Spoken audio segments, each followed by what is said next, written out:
بچے یا بچی کو گود لینے کا طریقہ اور احکام۔ کیا بچی کو گود لینے کا کسی بچی کو گود لینے کا کیا طریقہ ہے، شرعی حکم کیا ہے؟ عبداللہ صاحب کشمیر سے۔ گود لینے کا طریقہ یہ کہ یوں اٹھائیں، ایسے یوں کر کے بٹھائیں، یوں۔ تو میں تو اپنے بچوں کو اسی طرح گود لیتا ہوں، اور کبھی کبھار کندھے پہ بھی بٹھا لیتے ہیں، یہ بھی ایک اچھا طریقہ ہے گود لینے کا۔ اچھا خیر، آپ کا مقصد یہ ہے کہ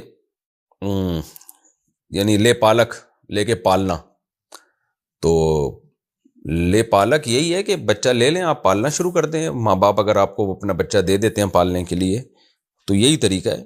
شرعی حکم یہ ہے اس کا کہ جی وہ نامحرم ہے، لڑکی ہے اگر، تو بالغ ہونے کے بعد اس کا پردہ فرض ہوگا اس سرپرست سے، کیونکہ کوئی رشتہ نہیں ہے بیچ میں۔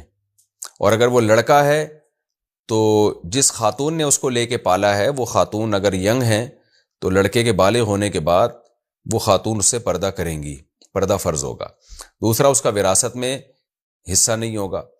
تو اس لیے شرعی احکام بہرحال چینج نہیں ہوں گے اس سے، یعنی کسی بچے کو لے کے پالنے سے کوئی شرعی طور پر رشتہ نہیں ثابت ہو جاتا۔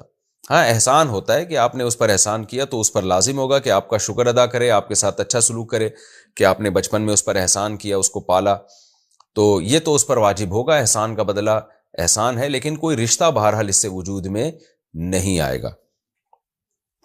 اور اگر اپنی زندگی میں ہی اس کو کچھ دے دیں وراثت میں سے تو بھی ٹھیک ہے، یا اس کے لیے کچھ وصیت کر لیں تو بھی ٹھیک ہے، 1/3 میں وصیت ہو سکتی ہے۔ عام طور پر لوگ یہ کرتے ہیں کہ چھوٹا بچہ لے کے 2 سال سے کم عمر کا بچہ اگر لڑکا ہے تو اپنی جو زوجہ ہے اس کی بہن سے دودھ پلوا دیتے ہیں اس کو، تو پھر رضاعی رشتہ بن جاتا ہے۔ اور اگر وہ لڑکی ہے تو پھر شوہر کی یعنی اس کا جو خاتون ہے نا جس نے بچے کو لیا ہے، تو وہ کیا کریں، بچی اگر لی ہے خاتون نے تو اپنے شوہر کی بہن سے دودھ پلوا دیں، تاکہ یہ شوہر اس کے پھوپھا بن جائیں، یعنی بہن کا جو بھائی ہے ماموں بن جائیں اس کے۔ تو اس طرح سے رشتہ قائم کر لیا جائے تو پھر وراثت تو پھر بھی نہیں ملتی، لیکن پردے کے مسائل ہلکے ہو جاتے ہیں، یعنی پردہ پھر لازم نہیں ہوتا۔